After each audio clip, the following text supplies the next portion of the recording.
살면서 우리는 끊임없이 무언가를 찾게 되죠. 오늘 우리가 함께 살펴볼 이야기는요, 바로 그 찾는 행위에 대한 아주 근본적인 질문을 던집니다. 우리가 찾는 진정한 의미는 대체 어디에 있는 걸까요?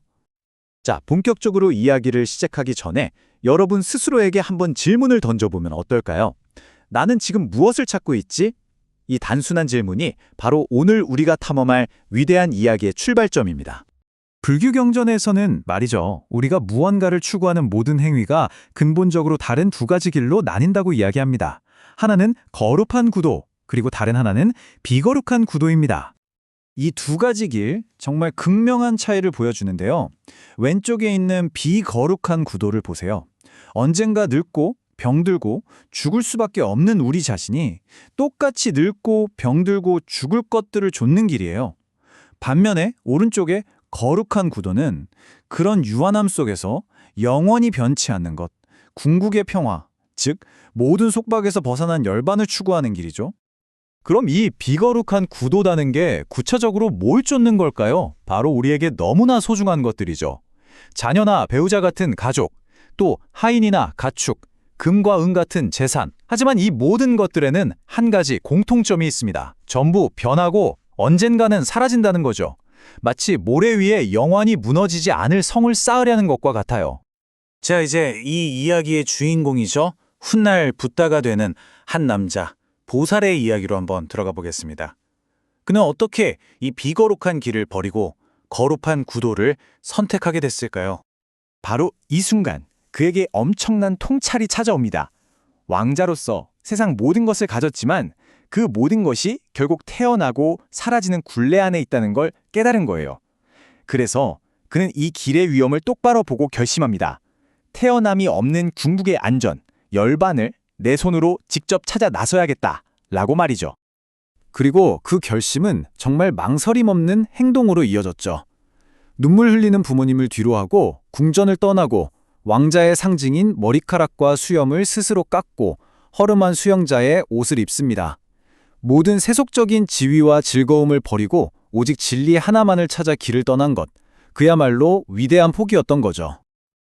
그렇게 모든 걸 버린 보살은요, 진리를 찾아서 당시 최고의 영적 스승들을 찾아 나섭니다. 그리고 그들의 가르침을 스펀지처럼 흡수하기 시작하죠. 첫 번째로 만난 스승이 바로 알라라 칼라마였어요. 그에게서 아무것도 없는 상태, 즉 무소유처라는 아주 높은 정신적 경지를 배우게 됩니다. 놀랍게도 그는 금방 스승과 동등한 경지에 이르렀어요. 하지만 그는 직감적으로 알았어요. 이것이 완전한 해탈은 아니구나. 그래서 그는 그 엄청난 성취에 안주하지 않고 다시 길을 떠납니다. 그리고 두 번째 스승, 우타카 라마푸타를 찾아가서는요, 그보다 한 단계 더 높은 경지에 이릅니다. 바로 인식하는 것도 인식하지 않는 것도 아닌 상태였죠. 이건 당시 사상계에서 최고로 치는 경지였어요. 하지만 그의 내면에서는 여전히 아직이야, 이게 다가 아니야 하는 목소리가 계속 들렸던 거죠. 진리를 향한 그의 의지는 그 누구도 막을 수 없었습니다. 결국 두 스승을 모두 떠난 보살은 우르벨라라는 곳으로 가서 이제는 정말 혼자만의 수행을 시작합니다. 그리고 마침내 완전한 깨달음을 얻어 붓다, 즉 깨달은 자가 되죠. 그 기나긴 탐구의 여정이 마침내 정점에 이른 겁니다. 나의 해탈은 결코 흔들리지 않는다. 이것이 나의 마지막 생이다. 이제 다시 태어나는 일은 없다. 이 선언은 그가 그토록 벗어나고자 했던 고통의 순환에서 완전히 그리고 영원히 벗어났음을 의미하는 것이었습니다. 그런데 여기서 정말 흥미로운 점이 있어요. 이 위대한 깨달음을 얻고 나서 붓다는 깊은 고민에 빠집니다. 내가 깨달은 이 진리는 너무나 깊고 묘묘하고 이해하기 어려운데 과연 욕망에 빠져 사는 세상 사람들이 이걸 알아들을 수 있을까? 그는 자신의 가르침이 헛수고가 될지도 모른다고 생각하고 차라리 침묵하기로 마음먹었어요. 바로 그 순간 정말 드라마틱하게도 브라마라는 천삼의 존재가 나타나서 간청을 하는 겁니다. 제발 가르침을 펴달라고. 세상에는 눈에 먼지가 적게 낀 사람들도 있어서 분명히 당신의 가르침을 이해할 수 있을 거라고 말이죠. 이 간청이 붓다의 마음을 움직이는 결정적인 계기가 됩니다. 이 간청을 듣고 붓다는 다시 한번 자비의 눈으로 세상을 쭉 둘러봅니다. 그리고 그의 눈에 들어온 건 바로 연못에 핀 연꽃들이었어요. 그는 이 연꽃들을 보면서 사람들의 다양한 상태를 꿰뚫어 보게 됩니다. 자, 보세요. 어떤 연꽃들은 아직 물속 깊이 잠겨 있죠. 이들은 무지와 욕망이라는 진흙 속에 완전히 파묻혀서 아직 진리의 빛을 보기 어려운 상태의 사람들입니다. 그런가 하면 어떤 연꽃들은 물 표면까지는 올라와 있습니다. 진리에 꽤 가까워졌지만 아직은 세상이라는 물에 몸을 담그고 있는 상태를 뜻하죠. 그리고 마침내 어떤 연꽃들은 이미 물 위로 활짝 솟아나서 흙탕물에 전혀 물들지 않은 채 피어날 준비를 마친 상태였던 겁니다. 바로 이들이 눈에 먼지가 적은 이들이었어요. 이 모습을 본 순간 붓다는 확신하게 된 거죠.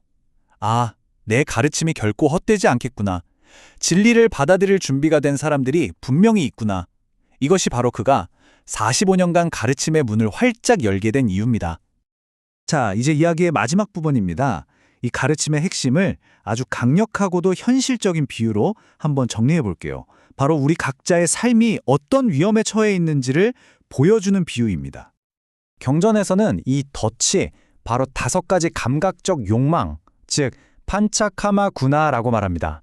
이게 뭐냐면 우리가 눈으로 보고 귀로 듣고 코로 맡고 혀로 맛보고 몸으로 느끼는 그런 즐거움들 있죠. 바로 그게 우리를 올가매는 덫이라는 거예요.